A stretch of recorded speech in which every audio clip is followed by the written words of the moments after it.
The talk is called Hacking Medical Devices for Fun and Insulin, Breaking the Human SCADA System. Please give a warm welcome to Jay Ratcliffe.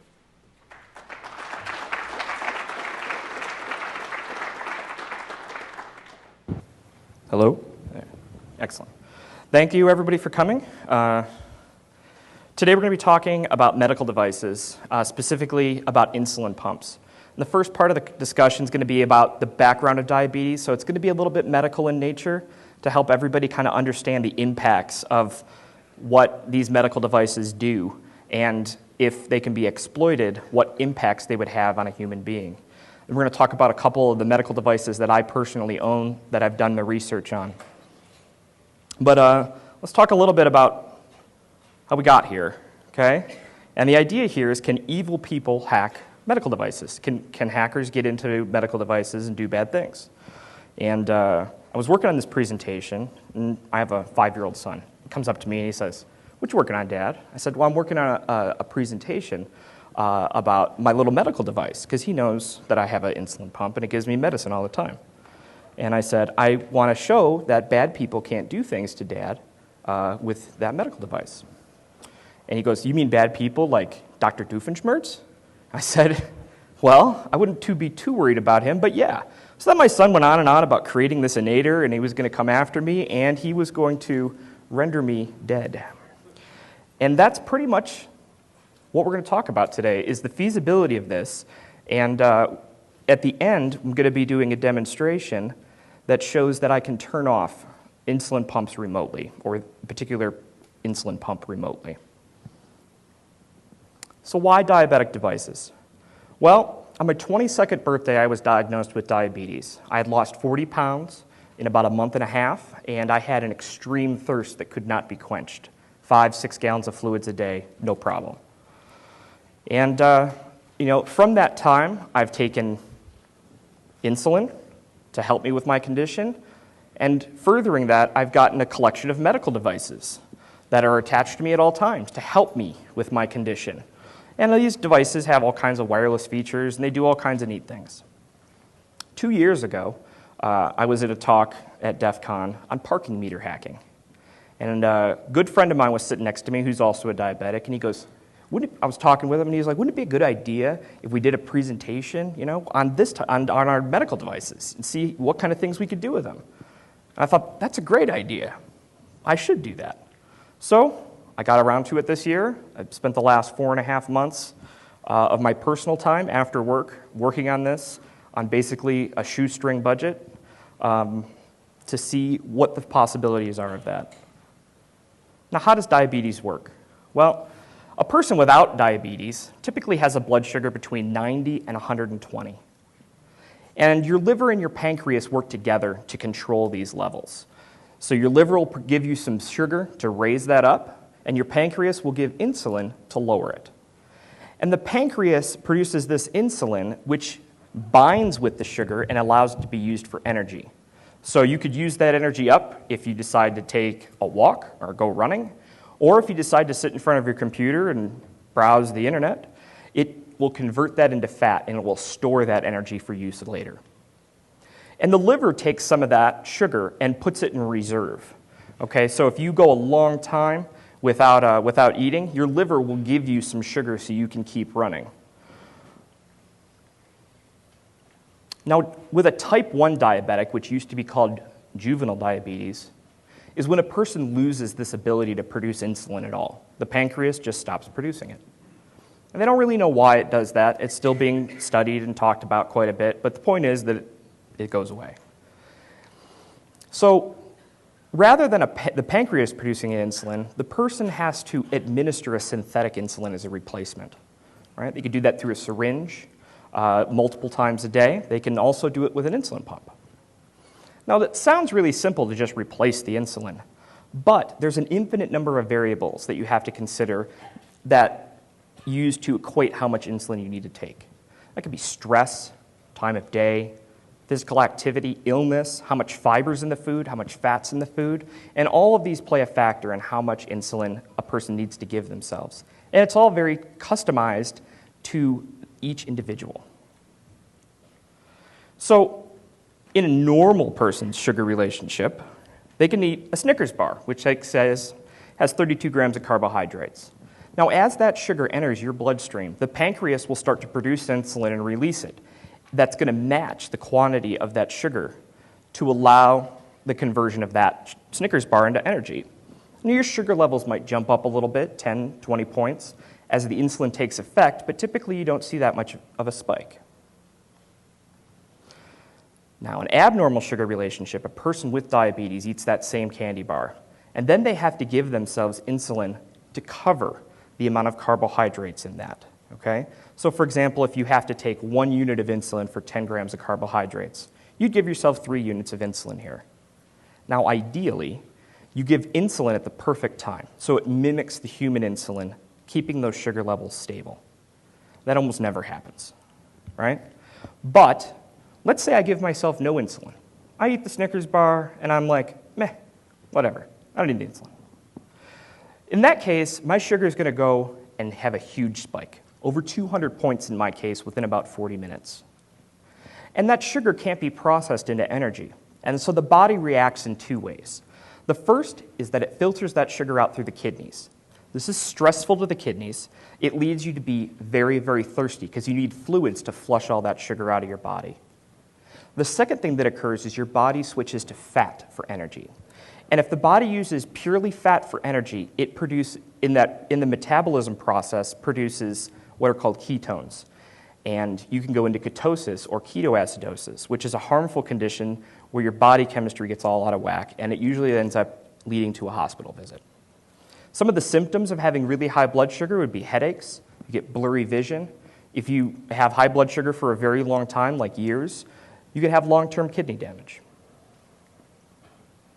Now, let's say I give myself too much insulin, right? Let's say I eat that Snickers bar and I give myself, instead of 3 units, I give myself 6 units. Now we have a much bigger problem because the heart and the brain only run on sugar. So when you start to dip below 60, your body starts shutting things down. And it starts from the outside and comes inside. So you might start to lose fine motor control. Your hands will start to shake, right? Because your body's conserving the available energy for the important things, respiratory system and your heart, right? So you start sweating, you lose fine motor control. The way I describe it is basically like, you know when you might know this condition from last night. You drank way too much. You're drunk, right? And you're on the edge of blacking out because you drank way too much, right? It's the same feeling. The problem is that none of the fun parts. You just instantly go to that horrible part at the end. And the even scarier part is when you're overly drunk, you can close your eyes and go, I'm just going to pass out and wake up in the morning with a horrible hangover. In this case, as a diabetic, when you feel like you're going to pass out, you could end up in a hospital in a coma. And if you don't take action to increase your blood sugar, you could have respiratory failure and death. So it's a very serious condition when your blood sugar goes too low. And some diabetics even lose the ability to feel these symptoms. They go instantaneously to like 40, 30 before they start to react. They lose that shaking feeling, the tremors in their hands, the precursor that lets you know, hey, my blood sugar is way too low, you got to do something.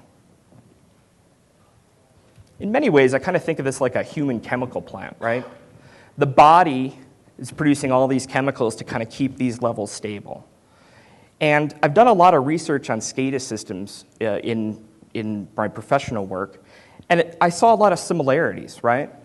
So there's a relationship between pressure and the temperature of chemicals, just like insulin and sugar, right? And the SCADA system would monitor the pressure and add or remove heat to keep that pressure constant. If the pressure gets too high, the temperature gets too high, you could have an explosion. If it gets too low, you might have a failure, like a water delivery system. It could stop delivering water. So you want to try and balance those sugar levels and the amount of insulin to keep it within that range, just like you would at a chemical plant, try to keep those chemicals stable in those environments. So here's a graph of my blood sugar on a really good day. We start off right in this blue zone, which is 90 to 120, 130, which is where I always want to be. And you could see right at about 7 a.m. I had breakfast, and I have a huge blood sugar spike, right? I probably had pancakes, something real sugary, maybe a donut. I have no idea. I don't remember what I had. But then you could see the insulin kick in, and that blood sugar drops right back down into a normal range.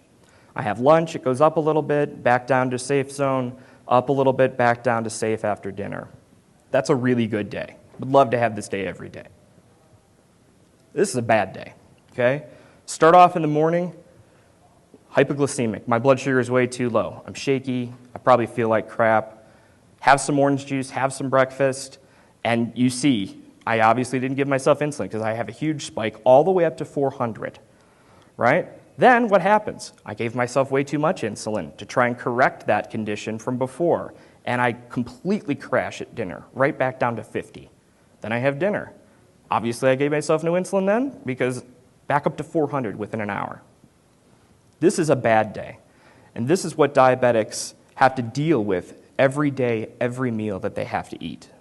They have to think about, what's my blood sugar? Where is it going to go? What kind of food is it? I have to remember to give myself the medicine.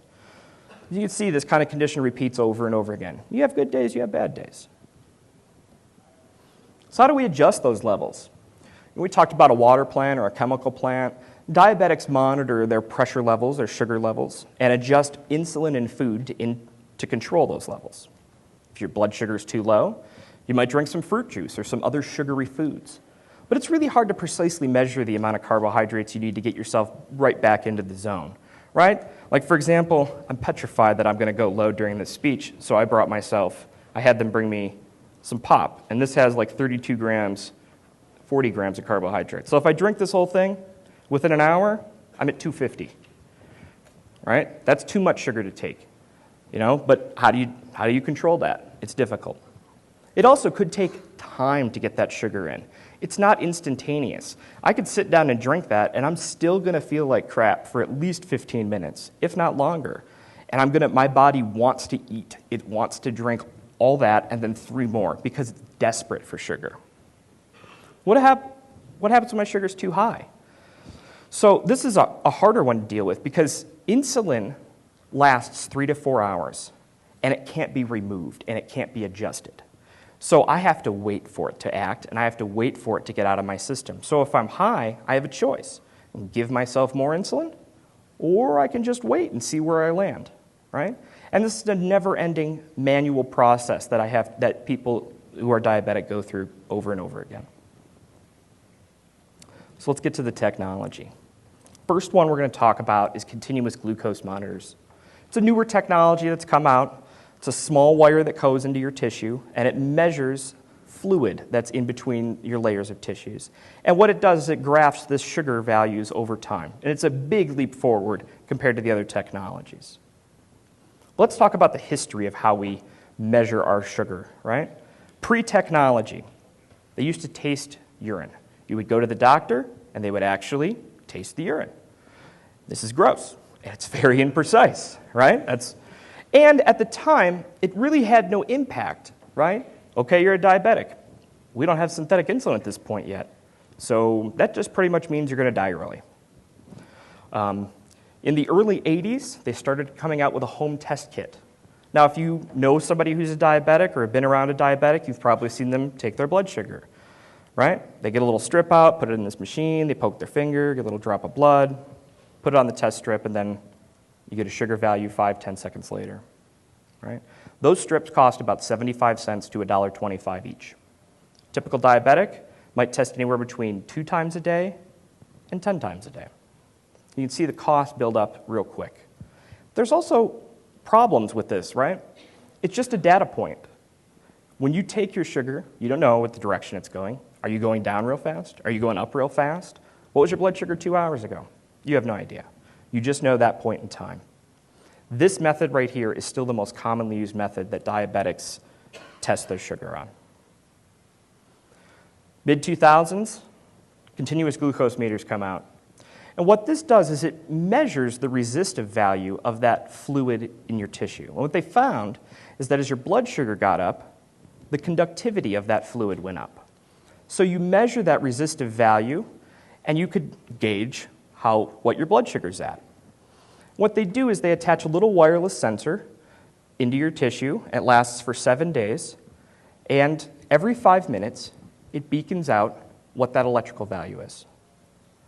Right? You still need to do a calibration, right? Every 12 hours, it wants to make sure that that electrical number lines up with the right blood sugar number, right? And those sensors cost between $40 and $70 each, and they last, per FDA regulations, a week. A lot of diabetics I know wear them 14, 15, to get as much time as they can, because a lot of time insurance won't pay for these. And this is kind of what it looks like. You've got a sensor that attaches usually to your midsection, and then a little pager-like device that has a chart that shows you your current blood sugar and what the past 6, 10, 24 hours are. You can see that this technology is kind of fraught when you look at this chart that I showed you earlier. You see, there's big gaps in that data. And that's at a time where the receiver just didn't hear the beacon. So you could see that this technology isn't quite perfect. And you can also see, how does this, I'm thinking to myself, how does this wireless transmission stuff work? I got to thinking about it more, and I came kind of with a little hypothesis. And I'm thinking, these CGM wireless results are got to be transmitted with little to no security concerns, right? They've got to be vulnerable somehow. And here's the foundation of that, right? Those little sensors, they run on a 1.5 volt watch battery, and they last for 2 years. Any kind of cryptography would require a little bit more horsepower from just a power draw perspective. We're talking about over 200,000 transmits in the lifespan of that sensor. I'm also thinking it's not bidirectional. And the reason is the sensor is just a little tiny thing that you clip into this plastic, the plastic receiver. It has no ability to tell it time, has no ability to tell it what receiving unit it's supposed to be sending the data to. It's unaware of any of those things. You don't set a sequence number or say, hey, start now, or reset it. It has none of that. So I'm thinking probably unidirectional communication, like a UDP packet. But how do we verify this? How do I go about grabbing this data and looking at the transmission? Well, I got to do a little recon work first. I got to do a little research. So the first thing I did, oddly, was read the manual. And actually, this was the biggest wealth of information that I could have. The FCC requires that you disclose a bunch of information. So you can see in the manual here, it tells me what frequency it's on, tells me the bandwidth, how much power it's transmitting with, the modulation type. It even tells me how big the packet is. And it tells me it's 9 milliseconds, and it happens every 5 minutes. So I'm a ham radio operator, and it just so happens that my radios can receive on the frequency this transmits on. And I was like, I wonder what that sounds like. And it sounds like this.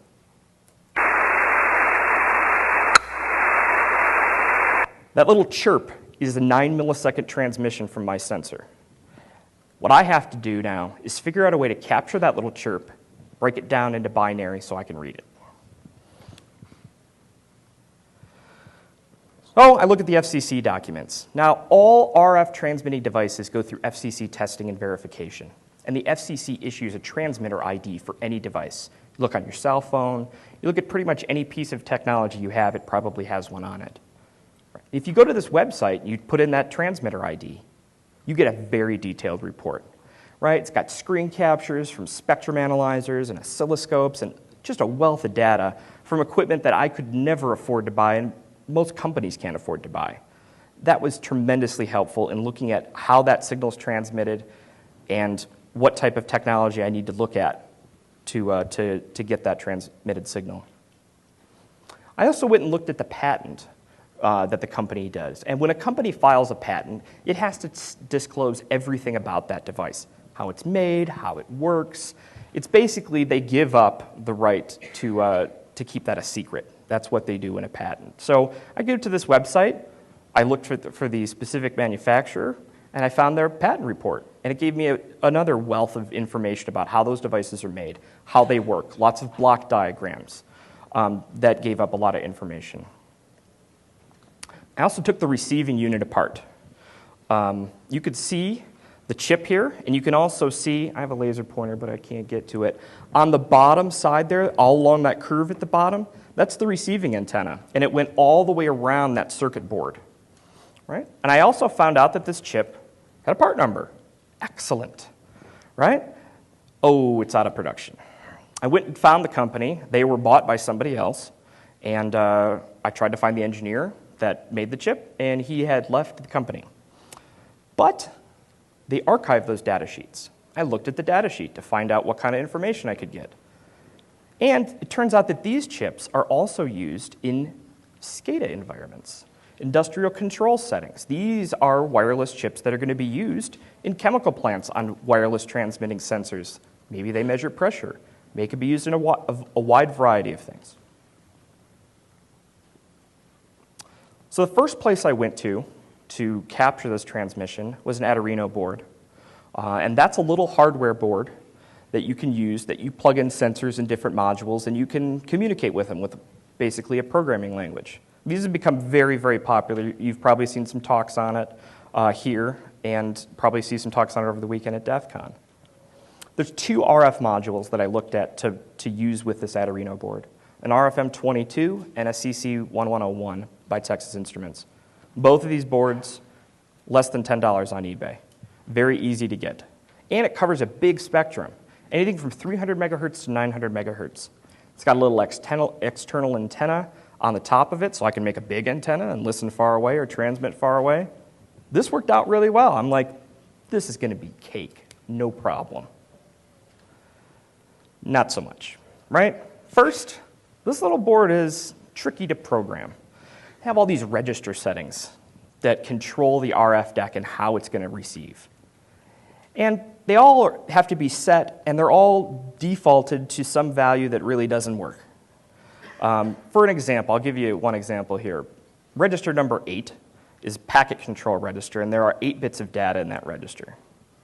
Here's the manual page for that particular register. I got data whitening. I've got the format of the receiving and transmitting data, the CRC calculation, is it used, is it not used, how long the packet is. I've got all these things I got to configure. There are over 100 registers. So I've got to dig through and figure out what the right register value is, pretty much by trial and error. Here's another problem. That even after you determine the register setting, you've got to set them. And there's no verification step to that, right? I lost a couple weeks to this problem. I thought I was writing the value to the register. It turns out I wasn't changing the value of the register. There is no indication at all. You know, if you set a variable and you try and give it something that it's not supposed to have, the processor balks at you and is like, you can't do that. That's crazy. It doesn't happen in hardware, right? And this is the first real difference that I figured out between working on computer systems and working in hardware. Hardware is very concerned with CPU cycles. So much of the hardware code I looked at in this entire process had no verification of its action. It just did whatever it was told, without checking boundaries, without checking what type of data you're putting into that variable. If I did try to do that with a Perl program or a shell script or any modern programming language, I would have gotten an error. But I also started to think, right? Where have I seen this before? We see a lot of exploits and vulnerabilities based on the concept here, right? Buffer overflows due to not verifying boundaries in string copy. So could we see this maybe in hardware now? If we start doing more hardware hacking and nobody's checking boundaries because it takes more CPU cycles, because you're concerned about that in these embedded hardware devices, are there going to be buffer overflows in the hardware? I think that could be a good case. And based upon the code that I saw, I think we are going to see more of that. So let's talk a little bit about the modulation type of this RF. It's called on-off keying. It's also notated as OOK.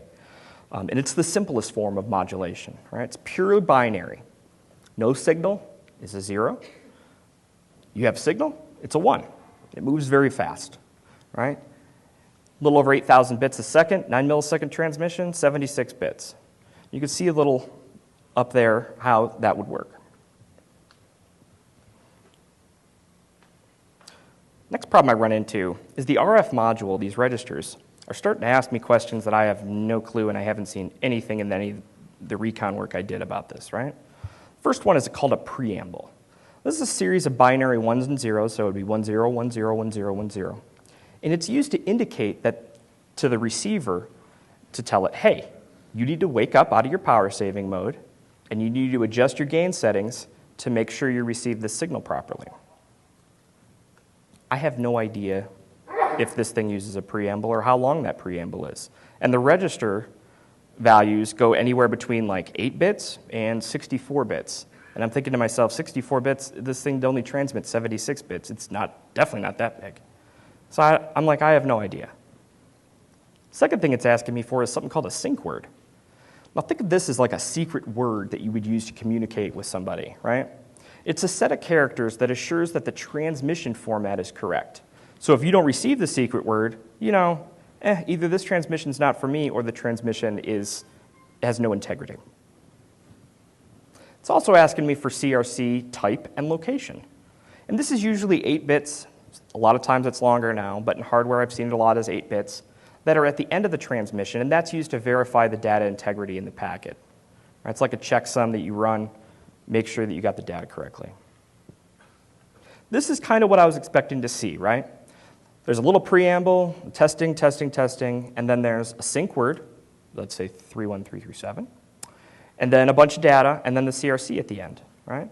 So if the receiver doesn't get that 31337 when it decodes that transmission, it throws it away. If it doesn't get 15 when it calculates the CRC in this case, it throws it away. But you know what? No idea the format. None. The data sheet for the chip doesn't mention anything about a preamble, but it does mention a sync word, which is set by the manufacturer in the firmware. So I have no idea. It's not preset. Luckily, I can take this CC1101 module and put it in something called direct mode. Now in direct mode, it's going to spit out 2 signals to an oscilloscope. One is the data, 2 is a clock, right? And that clock acts as a metronome. It gives you an idea of how much time it takes for 1 bit. So you can see here, I've got highlighted a clock, which is 2 clock cycles, and if you look above it, that relates to 2 0 bits. And you can see I've transcribed the rest of this transmission at the top there. 2 1s, 2 0s, a bunch of 1s, 0, 1, 1, and that goes on for the entire transmission. Aha! So now I can decode it. I can see what the transmitter's sending. Maybe I can figure out what the sync word is. So let's talk about what we know about the transmission. 76 bits. I know that the CRC exists because the patent documents mention it, but it doesn't tell me what kind of CRC it is. I know there's a transmitter ID. It's 5 characters long. First character is a 1 or a 0, and the last 4 are alphanumeric, 0 through 9, A through Z, all capital. I know that from the manual. I know there's a sync word, but I don't know how long it is, and I don't know what it is. And I know that there's some numerical data in there for the electrical resistance. So I don't know too much, but I know enough. It took me a couple days to get some things figured out. I don't have an oscilloscope. I had to borrow one. I borrowed a monstrous HP beast that was from '82. The manual, not real user-friendly. It took me a while to figure out how to do captures with it and to work with it. I also found the RF module was way too sensitive. I like to think of this as like when you were a kid, had walkie-talkies or a CB, you turn the squelch all the way down, it just made noise and it was, you couldn't hear anything. Same kind of thing. So I had some more register battles, but I got through it and I eventually captured 2 9-millisecond transmissions that were exactly 5 minutes apart. I'm thinking, awesome. So I collected a bunch more, decoded them on paper and pencil, and they look like total gibberish. This is not what I was expecting. I was expecting like TCP dump-like precision. I wanted to see these binary things line up and be always 76 bits and always perfect, and it would be very clear what it is. Not the case at all. So I was expecting, based upon my research, to have 8 bits of preamble. 10, 10, 10, 10, 10. What I saw was a series of 1s. I'm thinking, that's not what a preamble is. None of my research indicated that a preamble could be just a bunch of 1s. So I started to reread that data sheet, and they have something called RF sense. This is not a proprietary thing, but this is a different way of doing preamble that this chip manufacturer decided to do. It expects a wake-up transmission that's just a series of 1s instead of 1s and 0s. And when I decoded these packets, they would be anyway, I'd get 4 of them sometimes, I'd get 8 of them, 6 of them, And I'm thinking, oh, that makes sense, right? Because the RF thing's got to wake up from its power state mode. It's got to set the gains. And sometimes it's going to be slower. It's not always going to wake up the same speed every time. So that's why sometimes I get 4, sometimes I get 8. Okay, we're getting there. I got to think more like a cryptographer at this point, right? I know some of the plain text. I know the transmitter ID. In my case, it's CTA3. It's the last 4 of my transmitter. I know that most of the transmissions are identical every time, right? The sync word's going to be the same. The transmitter ID is going to be the same every time. I also know the data is not going to change a lot in 5 minutes. Even if I eat, an entire 2 liter, even if I drink an entire 2 liter of Mountain Dew, my blood sugar is not going to change that much in 5 minutes. So can I start to see patterns in the crypttext that'll kind of tell me where those things are? So I took 40 transmissions, and I made some rules. I said, I won't change any bits, but if I can move by 1 or 2 bits, do things start to line up? And they do. 80% of the transmissions out of the 40 I had the same first 24 bits right after the preamble. I'm like, that's pretty cool.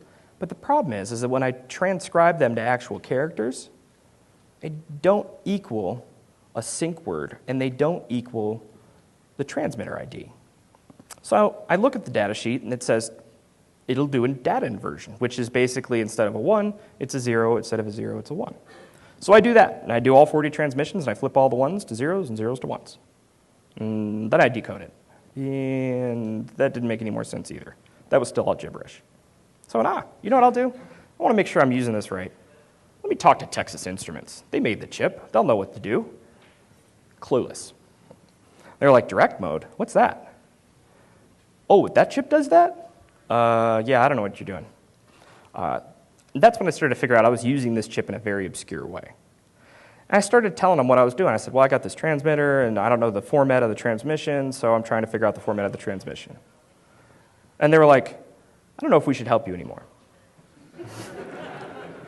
I said, why didn't you just ask the manufacturer? And then I was like, the chip's out of production. There's nobody available to answer that question. They quickly stopped talking to me after that. I never got a response from those emails. And that's about as far as I got with the CGM, right? There's just too many combinations of settings, and they all impact how that direct mode behaves, right? So I've got a bunch of data, and I can't really transcribe it. There's also no documentation on this. I had to experiment with all of this, all the register settings, the direct mode, all of it. There's also no user experiences. Even the chip manufacturer didn't have any experience doing it. They were no help. I was using this way beyond its intended purposes, which I felt really good about, because that's the definition of hacking, right? Is trying to bend it and make it do something it's not quite supposed to do, but will really, shed light on what you're trying to do, and that's how we learn. There's some security risks, though. I got around to playing with some things. The first one I tried is a replay attack. I don't know what the format is, but I can capture it, and I can replay it. So that's what I was doing. I would capture those values, and then I'd use another transmitter, and I would transmit those values back. I would just replay the packet as transmitted. And that really screwed my system up. It started to make a flat line, instead of which there's always a little variance in the data. So I knew it was receiving and decoding that transmission properly. But after a while, the CGM just gave up. It said, I don't think this is right. I want you to recalibrate. Which basically is, you kind of think of like a denial of service attack, right? You're rendering the CGM useless if you did that. There's some limitations, right? Physical range, the range of my transmitter, the range of the system is about 100 feet, right? But I've got an external antenna. I could do some modifications. At that bandwidth, at that band range, 400 megahertz, you could easily do quarter mile, half mile. I think that's within realistic expectations without too much craziness going on, without getting Pringle cans and satellite dishes involved, right? I also tried some denial of service stuff. I just keyed the transmitter, just let it send garbage. Because this little transmitter that I have attached to me in the legitimate system uses, basically nanowatts to transmit. So I'm clobbering the signal all the time. And what I got, the impact of that would be that I got no values to my CGM. The CGM is like, you must have taken the sensor off because I don't have anything for you. Again, same kind of deal. Physical range is a limitation. It's also not a critical function, right? The CGM provides you data. It doesn't, if it fails to work, meh. It doesn't, I would be like, oh, I got to do a blood test now. And this is first generation technology. It's pretty flaky. For it to stop working, we'll call it a common occurrence, but it occurs a lot. Where it just kind of flakes out for a couple hours and then starts to pick it up again. A potential security risk would be injection, right? If you can reverse the format of that transmission, you can construct your own sensor transmissions. So what you would do is listen and catch the transmitter ID, and then you would retransmit. You would transmit with with a spoofed ID, but you would fake the data portion, right? Now the impact of that's a little more severe, right? Because the user depends on that data for the insulin calculation. So if the user inputs the incorrect values into his or her equation, they might get too much or too little insulin, which, as I described before, can lead to all kinds of problems, especially in the case of having too much insulin. The limitations here are hard to overcome, which is human intelligence, that gut feeling. Every diabetic knows what it feels like to have low blood sugar or high blood sugar. They just know their body. When you live with it for that long, you know what that feels like. And many times I've looked at my CGM and went, you're lying. That is not my blood sugar. And it's wrong. I've seen it be over 150 points wrong. So that experience, when I look at it and I don't believe it, and I'll take a blood test to verify that, is what would happen, I think, here, right? Because you would see it, and you also, if it goes from 200 to 0, no, it didn't do that over 5 minutes, right? So that the human element there is going to prevent, is going to help people in that case. Another limitation is that I don't know the data format. I haven't decoded it yet. Maybe I will one day. Never know.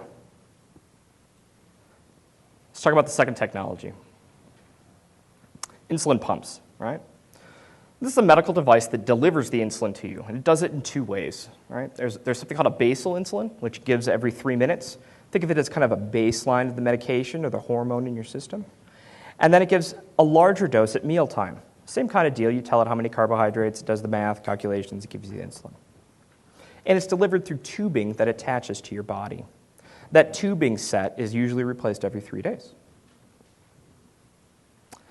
So insulin pumps are used to deliver this to patients, and it's hooked to them 24/7, right? My insulin pump, sleep with it on, I take it off to shower and other special events. But most of the time, it stays on all the time. Now, there's some cool things that these pumps do, right? My blood meter, my glucose meter, sends measurements wirelessly to my insulin pump, right? And that makes it easier for the user, right? So instead of taking out my insulin pump and holding down the up arrow to get to 300, if that's my blood sugar, it just automatically, boom, shows up as 300. Excellent, right? There's also usually a USB dongle or a serial port dongle that I can plug in that allows me to program my insulin pump, right? Because there's a ton of settings. I could tell it what time, how much insulin, what my ratios are, do I want alarms, all these things. I can also download the data history. How much insulin did I give myself over the last week? And I can start to do data analysis with that with my doctor to make sure I'm doing all the right things. There's also wireless remotes for your insulin pumps, right? Sometimes at formal events, I'll wear the insulin pump in my sock because I have a suit that doesn't have any pockets. I don't want to get the tubing caught on things. And it'd be really inconvenient to have to lift my leg up, get into my sock, and give myself insulin. So what they make is they make little devices. For the manufacturer that I have, it looks like a car alarm remote. It's got 4 buttons on it, and you can give yourself insulin with this little remote control, all wirelessly. And this is kind of what a setup looks like, right? You can see the tubing that goes into the body. You can see the little plastic tube called a cannula that delivers that medication into your subcutaneous tissue. And you can see the insulin pump. It kind of looks like a little pager-like device. It's got some buttons on it so you can interact with it. It's my hypothesis here, right? Wireless communication with insulin pumps, I'm guessing, aren't secured. And they could be subject to attack, is my thinking, right? But I think communications are going to be a little more complex here, probably bidirectional. I don't have, it runs on a AAA battery that you could replace every couple weeks. So it can do more stuff. It can talk, it can do more transmissions, right? I also know that the computer programs used for the configurations are pretty ancient. In my case, my software won't install on anything other than XP. Crashes in Vista, crashes in 7. When you call the manufacturer and ask them about that, they say, we're not fixing that. Too bad. We're never going to fix it. It's not going to be updated. You have to live with it. Okay. That's interesting. Also kind of tells me a little bit of the mindset of the manufacturer. Maybe a little bit lack of knowledge on the computer side is what I'm thinking. Also, these devices are not designed to be updated. Like your phone, you can push a firmware update to. I've had my device for 5 years. It's never been patched. Right? There's no USB port on it. It's a waterproof device. It's very rugged. So having something where you can plug in to update firmware, I've never seen it done. And I don't know anybody who's ever done it. And these devices last anywhere from 5 to 10 years. And they're super expensive. They're about $6,000 for an insulin pump, right? And insurance companies go through a lot of work with you to make sure you buy one insulin pump and use it for a really long time. The first place I went for recon here is that program that only runs in XP. Turns out it's a Java-based program. So I was like, I wonder what the log files would tell me. I go into the config settings. Logging is set to none. No, let's set it to high and see what it gives me. I get everything, right? Info. This is the command. This is the command I'm going to send, and the command sets the RF power on. I'm going to encode this packet.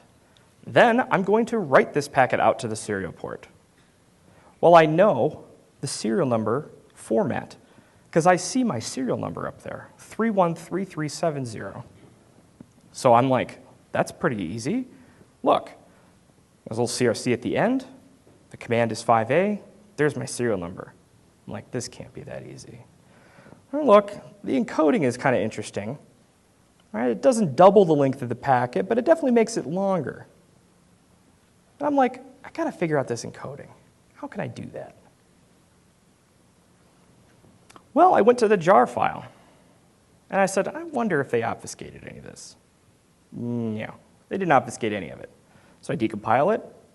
Conveniently, they give me all the commands for the insulin pump to allow me to do anything I want to do. Right? And it shows me the format in the comments of how I need to structure it, how the encoding works, how the decoding works, everything. So now I know all the commands and all the packet structure. So I start to think about this a little bit, and I'm like, okay, well, I know it talks to this serial port. There's a couple other ways it does it. It can do USB to serial, but I got this serial port dongle. And I'm like, the only piece of information I need to talk to this pump is the serial number? I think that's pretty lame. That's not too much of a hurdle to overcome.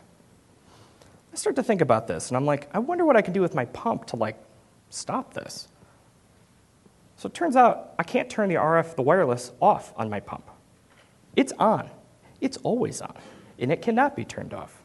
There's also no verification. If it gets a new configuration, it just accepts it. I don't say, it doesn't pop up and say, there's been a new configuration pushed to your insulin pump. Would you like to use it? Yes or no? It just takes it. The insulin pump does exactly what it's told without any questions. So I started to think about what other wireless things interact with the pump. Right? Those remote controls I talked about. Right? Turns out they all have a unique ID, a serial number. And the pump has to be configured to allow that serial number remote to talk and accept commands from it. The blood meter, it also has a unique ID, and it sends out a beacon with the value plus the ID, and that's how the pump picks that up. It looks for that ID and says, oh, I'm supposed to listen for that blood meter. I'm going to use that. Also, you can download all the historical data from it. So what do you need to do this? Well, the hardware you need are those little dongles, the serial adapter or the USB device. Turns out they're really easy to get your hands on. They're about $100 new. You can buy them directly from the manufacturer or a medical supply warehouse. And you can get them used on eBay for 20 bucks, 20, 30 bucks. There's no restrictions. You don't need a prescription. You don't need any special, special documentation to get them. They don't track them or anything like that. The remotes for the pumps, same thing. $100, $150 new. I've seen them go for $40 on eBay. Pretty trivial to acquire any of this hardware. What do you need to know to communicate with a pump? Well, you need the serial number. That could be probably socially engineered. Diabetics are pretty friendly. They like talking to other diabetics. If you go up to a diabetic and go, I'm thinking about getting an insulin pump. I see you have one on. Can I take a look at it? I just kind of want to see what kind of features it has. They'll probably just give it to you. You can look at it, 6-digit number. I can remember that. But you can also scan for it, right? If I know the command structure, I can say, hey, insulin pump 1, 2, 3, 4, 5. Are you out there? If I get no response, it's not out there. Like pinging a computer, though, if you say, hey, serial port 1, 2, or insulin pump 1, 2, 3, 4, 5, are you out there? It'll say, oh, yeah, I'm here. Ah, so we can write a scanner for it. That'd be neat. So here we go. Let's see if we can do a demonstration here of suspending a pump remotely.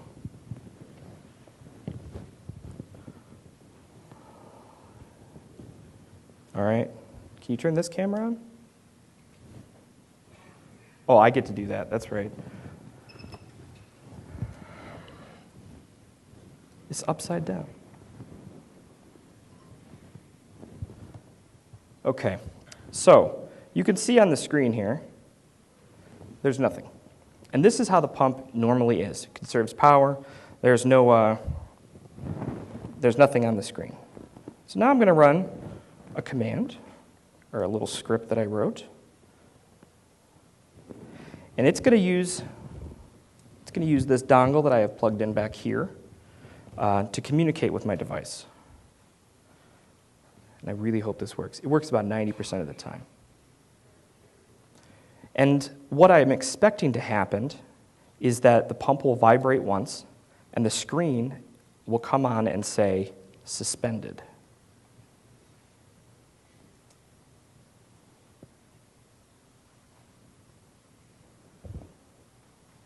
Please work.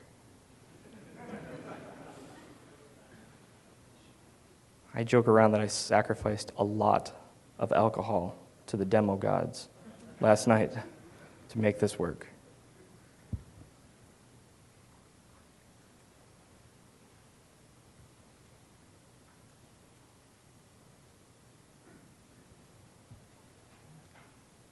There you go.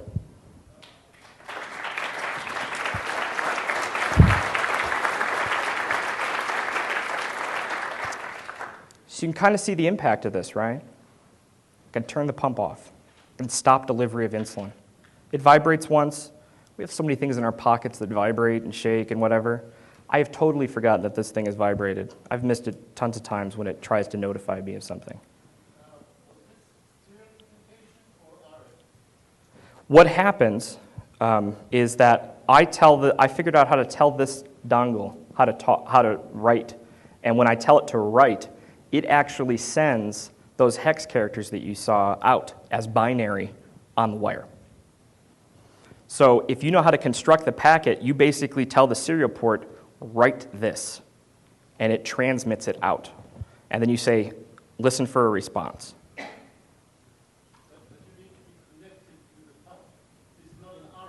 It is RF. There's nothing connected. This is the little RF dongle. There's no wires or anything that attaches to this. So I did it remotely with the RF.